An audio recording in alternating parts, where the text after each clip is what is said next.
할렐루야. 오늘 제목은 의인에 대한 악인의 공격입니다. 이 시편 내용에 자주 등장하는 제목인데요.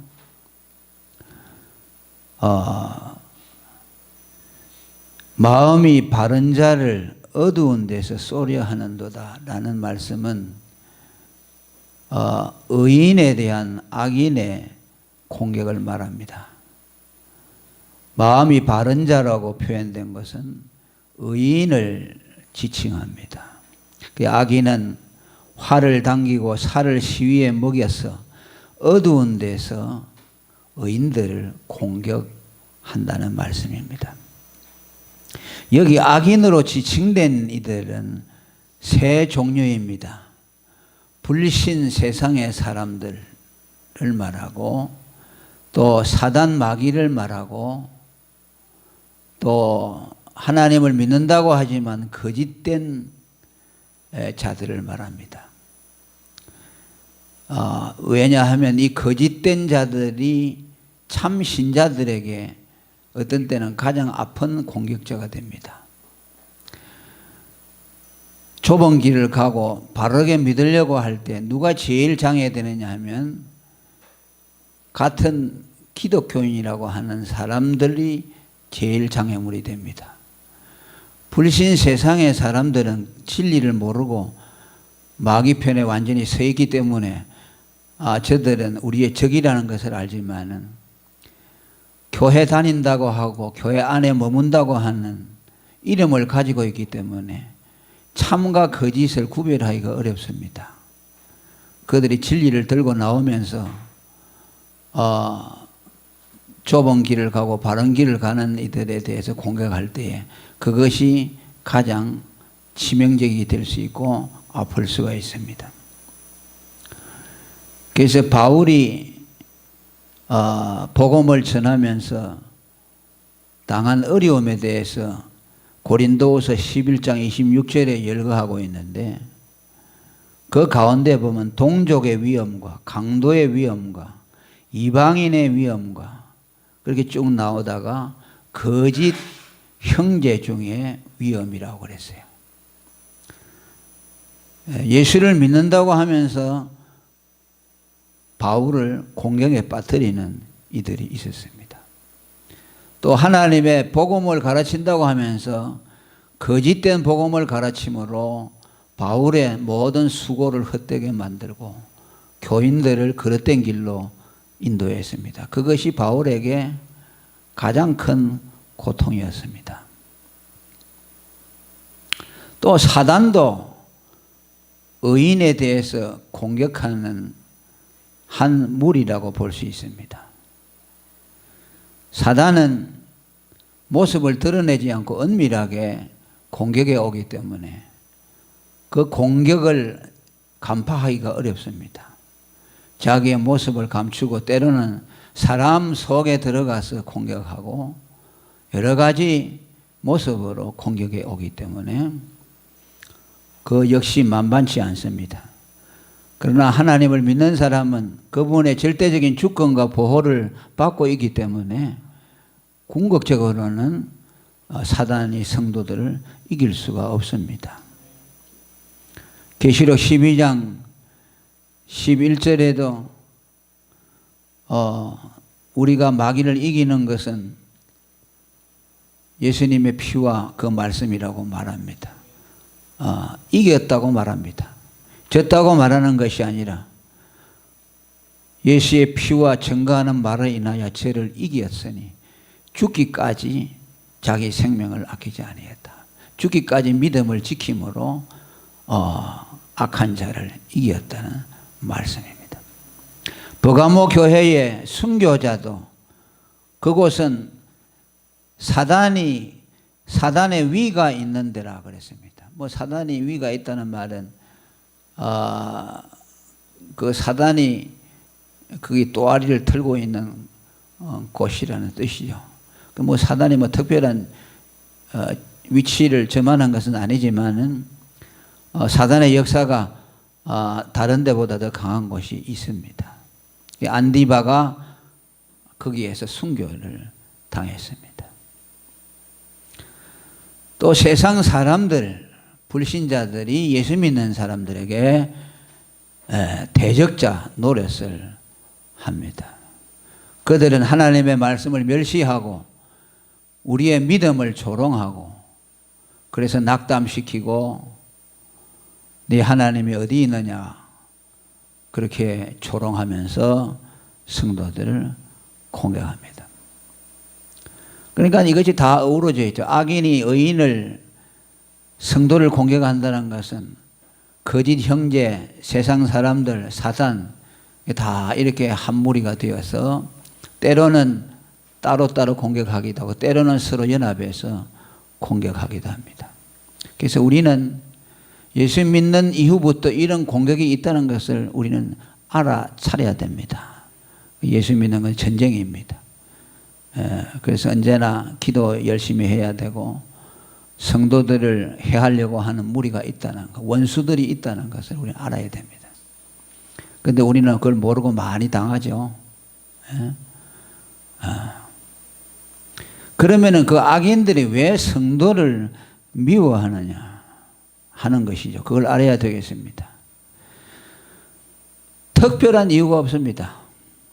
사단이 성도를 미워하고 세상 사람들이 미워하고 거짓 형제가 미워하는 이유는 그들은 어두움에 속해 있고 성도는 빛에 속해 있다는 그 이유 때문입니다. 그들이 여러 가지 핑계를 들고 나오죠. 이러이러하기 때문에 예수쟁이들이 나쁘다. 이러이러하기 때문에 교회가 나쁘다. 모함하고 하지만은 실제로는 그들에게 물어보면 자신들도 뚜렷한 이유를 말하지 못합니다. 빛과 어두움의 속성입니다.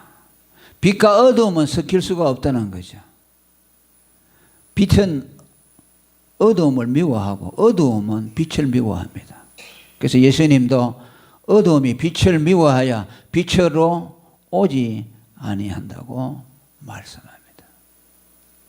우리가 빛에 속하여 세상으로부터 미움을 당한다고 하면 그것은 영광스러운 것으로 받아들여야 됩니다. 어쩌면 우리가 세상에 미움을 받지 않는다면 그것이 오히려 비정상적이라고 할 수 있어요. 반드시 미움을 받아야 돼요. 왜? 어두움은 빛을 미워하게 되어 있어요. 불신 세상은 믿는 사람들에 대해서 주는 것 없이 미운 거예요. 어떤 사람들은 예수 믿는 사람들이 행실을 바르게 하면 욕을 안 먹을 텐데 예수 믿는 사람들이 행실이 나쁘니까 세상 사람들도 핍박을 받는다. 그렇지 않습니다. 예수 믿는 사람이 아무리 완전해도 세상은 예수 믿는 사람을 미워하게 되어 있어요. 그건 기독교 역사가 증거하지 않습니까? 좀 더 진일보에서 성경은 말씀합니다. 너희가 세상에 속했으면 세상이 자기의 것을 사랑할 터이나 너희는 세상에 속한 자가 아니요 도리어 세상에서 나의 택함을 입은 거로 세상이 너희를 미워한다고 말합니다. 소속이 다르기 때문에 우리는 예수에게 속해 있고 그들은 어두움에 속해 있고 마귀에게 속해 있기 때문에 소속이 다르기 때문에 미워한다는 겁니다. 그래서 너희가 세상으로부터 미움을 받으면 너희가 미움을 받은 것보다 먼저 내가 그들로부터 미움을 받는다는 것을 알라고 제자들에게 말씀을 합니다. 그래서 우리는 좀 생각을 달리 하면 좋겠어요. 예수 믿고 편안하게 살려고 하는 것보다 욕을 먹고 고난을 당하는 자리에 들어가는 것이 성경적인 원리가 아닌가 생각합니다. 안 그렇습니까? 바울도 그러죠. 너희가 예수 그리스도를 믿는 것은 너희에게 주님이 은혜를 주신 것은 그를 믿을 뿐만 아니라 그와 함께 고난도 받게 하려 합니다. 은혜를 받은 사람은 고난도 같이 받아야 된다. 고난이 따라온다. 그래서 여기에 있는 말씀대로 반드시 악인은 의인을 공격하는데 나는 공격을 받아봤는가? 예수 믿는다고 믿어왔는데 예수 때문에 내가 공격받아본 일이 있는가? 손해본 일이 있는가? 여러분 가만히 이 시간 좀 생각해 보시길 바랍니다. 정말 주님을 위해서 살기 때문에 내가 핍박을 받아본 일이 있는가? 희생을 하고 손해를 본 일이 있는가? 예수 때문에 좋은 일이 있기를 기대만 하고 그렇게 살아오지 않았는가? 그 뭐 누구도 예외가 없어요. 사람의 본성은 그래요. 누가 고통을 좋아합니까? 다 싫어하죠. 다 건강하기를 원하고 다 부유하기를 원하고 평안하기를 원합니다. 이건 뭐 믿음이 있는 사람이고 없는 사람이고 다 똑같죠. 인간의 본성이에요. 그러나 어떤 결단의 순간이 올 때에 그때 우리가 어떤 선택을 하게 될 때에 내가 그것을 버리고 이렇게 하면 하나님이 기뻐하시겠다 하는 생각이 들 때에 그때 내가 과감하게 그렇게 결단할 수 있겠는가. 뭐 우리가 평소 때는 그렇게 못한다 할지라도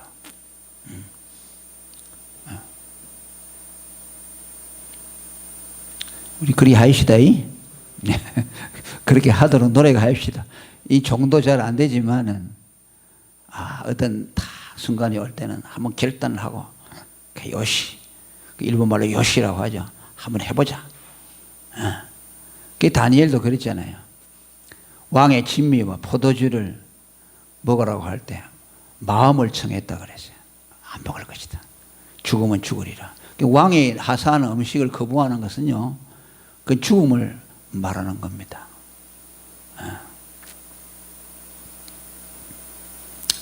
그 다음에 이 악인들이 왜 의인을 공격하느냐 하면요, 우리를 공격하는 자체가 목적이 아니에요. 그걸 아셔야 돼요. 마귀라는 놈은 머리가 좋겠는데 우리 뭐 괴롭게 해가지고 지가 뭐 얻을 것이 뭐가 있겠어요? 뭐 우리에게 해를 갖다 주기 위해서 마귀가 뭐 고소하고 할까요? 아닙니다. 마귀라는 놈의 제1차적인 공격 대상은 하나님이에요. 아멘. 하나님이에요.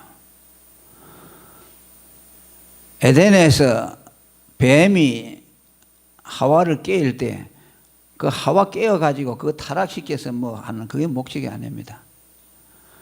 하와가 하나님의 말씀에 순종하고 복종하고 그분을 위해서 살도록 지어졌는데 하나님을 반역하라는 뜻이요. 그가 범죄함으로 하나님을 대적하는 것이요. 그래서 우리는 어떻게 생각해요? 그죠? 범죄해가지고 죽었다, 고통이 왔다, 이것만 생각하죠. 그렇게 성경을 보면 안 돼요. 그거는 2차적인 것이에요. 1차적인 건 뭐냐? 하나님을 대적하는 것이요. 자기가 하나님의 자리에 앉아서 하나님의 간섭 없이 자력으로 살아가겠다. 그 전에는 하나님의 공급하시는 것으로 살았잖아요. 하나님이 주시는 것은 받고 안 주시는 것은 안 받고 없이 그렇게 살았는데 뱀이라는 놈이 와서 너도 하나님처럼 될 수 있다. 뭐 하나님 앞에 순종해가지고 그저 그거 주는 거 꼴딱꼴딱 그거 뭐 조금 받아가지고 되겠나? 네가 주인이 돼서 다 해라. 그거 아닙니까? 하나님을 반역하는 거죠. 그게 아담은 마귀는 하와를 깨어서 그걸 성공시켰죠. 물론 그것을 통해서 하나님은 더 큰 뜻을 이루었지만은 그 부분만 본다면은 그렇게 볼 수가 있는 겁니다. 그러니까 악인을 해롭게 하고 공격하는 것을 통해서 마귀가 노리는 것은 하나님의 마음을 아프게 하고 그분의 뜻을 해방하기 위해서. 성도가 공격을 받아 아플 때 성도도 아프지만은 하나님이 더 아프셔요. 하나님의 마음이 더 아파요. 하나님이 얼마나 우리를 사랑했습니까? 자기의 아들을 내어주시기까지 사랑했어요. 그런데 그들이 악인들로부터 공격을 받을 때에 하나님이 가만히 계시겠어요?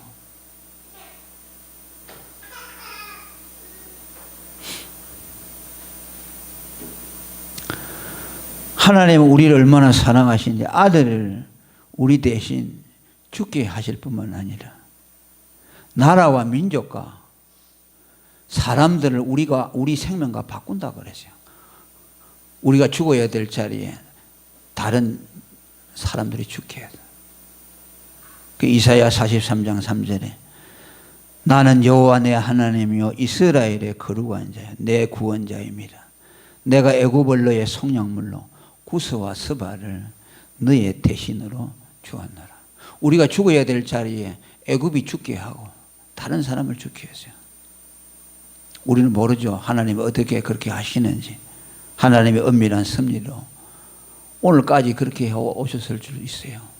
내가 죽어야 될 자리에 하나님이 세상 사람들 대신 그렇게 그 자리에 들어가게 했어요. 그래서 마귀가 믿는 자들을 아프게 하고 고통스럽게 하면 하나님이 고통스럽다는 걸 알겠다. 하나님을 고통스럽게 하려고 그래요. 하나님의 마음을 아프게 하기 위해서.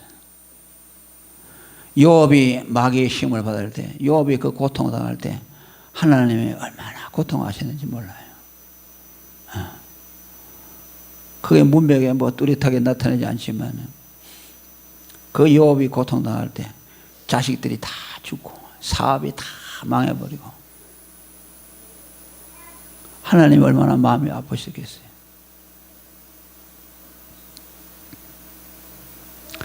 이스라엘이 430년 동안 애굽에 종살이 할 때에 학대를 받고 신음할 때에 하나님이 그 소리를 들었다고 말합니다. 아멘. 출애굽기 2장 23절에 이스라엘 자손은 고역으로 인하여 탄식하며 부르짖으니 그 고역으로 인하여 부르짖는 소리가 하나님께 상달한지라. 하나님이 그 고통 소리를 들으시고 아브라함과 이삭과 야곱에게 세운 그 언약을 기억하시고 그들을 건져내시기로 마음을 정하셨습니다. 고통 소리를 들으셨어요. 복음서가 정해져 있죠. 우리의 신음소리까지도 아신다고 그러잖아요. 자식들이 여러분 아파가지고 끙끙 앓으면 부모가 더 아프죠. 대신 아파주고 싶은데 아파할 수 없어요.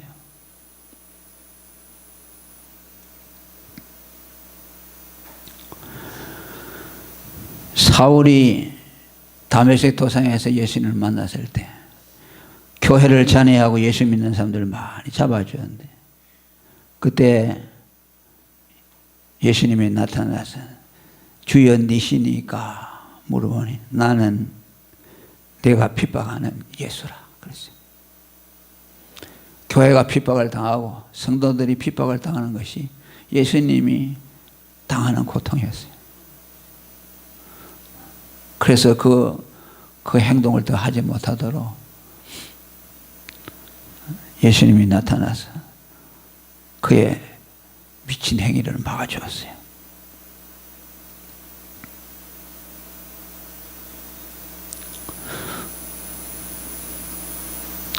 그러니 하나님은 성도들이 고통을 당할 때 그들을 반드시 도와주십니다. 왜냐하면 자신을 위해서요. 하나님이 자기의 영광을 위해서 우리를 구원했다고 하는데 우리를 초막 속에 비밀이 숨겨주시고 저가 너를 그 깃으로 덮으시리니 네가 그 날개 아래 피하리로다. 주님이 우리의 피난처로 와서 계신다는 겁니다. 그리고 이 악인의 공격법을 보니까요. 무기가 뭐냐면 활입니다. 활이라는 것은 공격 무기 가운데서 가장 무섭죠. 속도가 빠르고 멀리서도 공격할 수 있죠. 창 가지고 싸울 때, 칼 가지고 싸울 때는 뭐 앞에서 이렇게 하니까 뭐 그렇지만 이건 활은 멀리서도 명정시킬 수 있어요. 속도가 얼마나 빠릅니까? 또 이건 한 번 맞으면 치명적이죠. 활이라는 거지. 지금이야 뭐 총도 있고 폭탄도 있지만 옛날에 재래식 무기는 활이 제일 무섭죠. 그건 자기가 다치지 않고 적을 멸할 수 있죠. 칼싸움 하다가는 적을 죽이지만 자기도 다칠 수 있잖아요. 그러나 활은 멀찌감치 써서 자기가 마치고 싶은 사람은 마치니까 자기는 보호하면서 하는 거죠. 그러니까 가장 많이 애용되는 무기입니다. 화를, 시위를 당기고 우리를 향해서 이렇게 악인들이 노리고 있다는 거예요. 그리고 또 뭐라 그랬습니까? 어두운 데서 숨어서 쏜다고 합니다. 숨어 있죠. 어디서 오는지 몰라요. 적이 안 보인다는 거죠. 제일 무서운 것이 이거죠. 사방에 어디서 오는지 숨어가지고 화살이 날아오는데 어디서 오는지 모릅니다. 저번에 시편에도 8절에 보면 저가 향전 유백한 곳에 앉으며 은밀한 곳에서 무죄한 자를 죽이며 그 눈은 외로운 자를 엿본다 했고 사자가 그 구레에 엎드린 같이 은밀한 곳에 엎드려 가련한 자 그리스도인들을 기다리며 그물로 그들을 잡는다고 말합니다. 그러니까 이걸 말하면요, 자기 몸을 숨기고 가장 강력한 무기인 화살을 가지고 공격한다는 것은 뭐냐니까 우리가 감당할 수 없다는 것이요. 적이 안 보이는 데서 가장 강력한 무기로 우리를 공격하니까 그것에 대해서 우리는 절체절명이라 우리가 우리 자신을 보호할 수 없다는 거예요. 그것을 지금 말하고 있어요.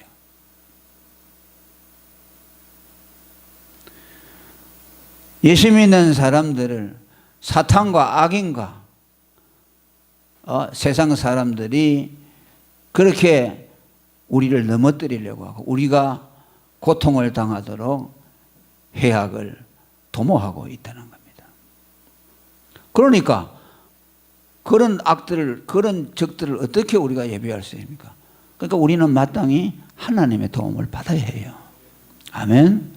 하나님의 도움을 받아 그분만이 나를 지켜주셔야 됩니다. 그분이 지켜주지 않으면 우리가 알 수 없잖아요. 우리는 하루 앞을 몰라요. 1m 앞도 몰라요. 앞에 함정이 있는지 몰라요. 그런데 원수가 뭐라고 했어요? 올무와 함정을 놓는다고 그랬어요. 어떻게 알겠어요, 여러분? 1시간 후에 여러분의 삶이 어떻게 될지 모르고 원수가 우리를 어떻게 몰아갈지 모릅니다. 그러니까 하나님이 나의 도움이 되어 주시고 내 앞에 올무를 제거하여 주시고 나를 헤아리고 숨어서 시위를 당기고 있는 악인들의 그 세력이 무력화되게 해 주시옵소서. 시편 71편 4절에도 말합니다. 나의 하나님이여 나를 악인의 손에 곧 불의한 자와 흉악한 자의 장중에서 피하게 하소서. 141편 9절에도 나를 지키사 저희가 나를 잡으려고 놓은 올무와 행악자의 함정에서 벗어나게 하소서. 저는 우리 아이들을 위해서 기도할 때 저 아이들의 악한 자가 손대지 못하게 해주시옵소서.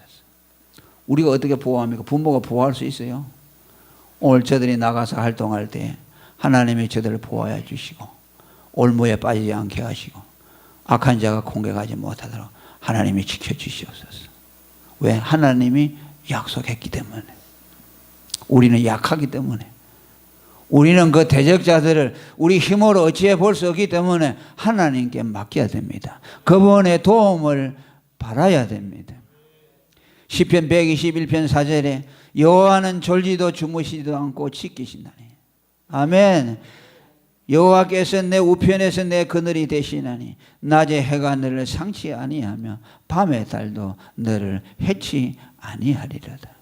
여호와께서 너를 지켜 모든 환난을 명쾌하시며 또 내 영혼을 지키시리로다. 할렐루야. 여호와께서 너의 출입을 지금부터 영원까지 지키시리로다. 하나님의 약속이에요. 그러니까 우리는 주님을 의지하고 그분 앞에 기도하고 시험에 들지 않도록 기도하고 깨어있고 언제나 하나님 손에 우리의 가정과 자식들과 우리의 산업들을 맡기고 하나님 보호하여 주세요.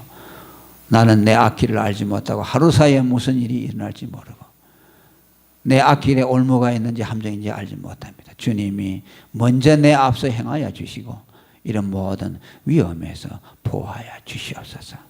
이렇게 믿고 하나님 의지하면 하나님이 반드시 도와주실 것이에요. 아멘. 꼭 그렇게 기도하셔요.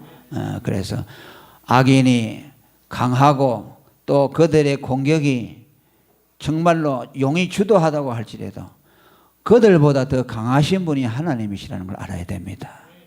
그들보다 우리를 더 사랑하시는 하나님이 우리를 지켜주신다는 걸 알아야 됩니다. 그렇기 때문에 두려워하지 말고 그분을 끝까지 신뢰하시기를 축원합니다. 통성으로 기도하겠습니다.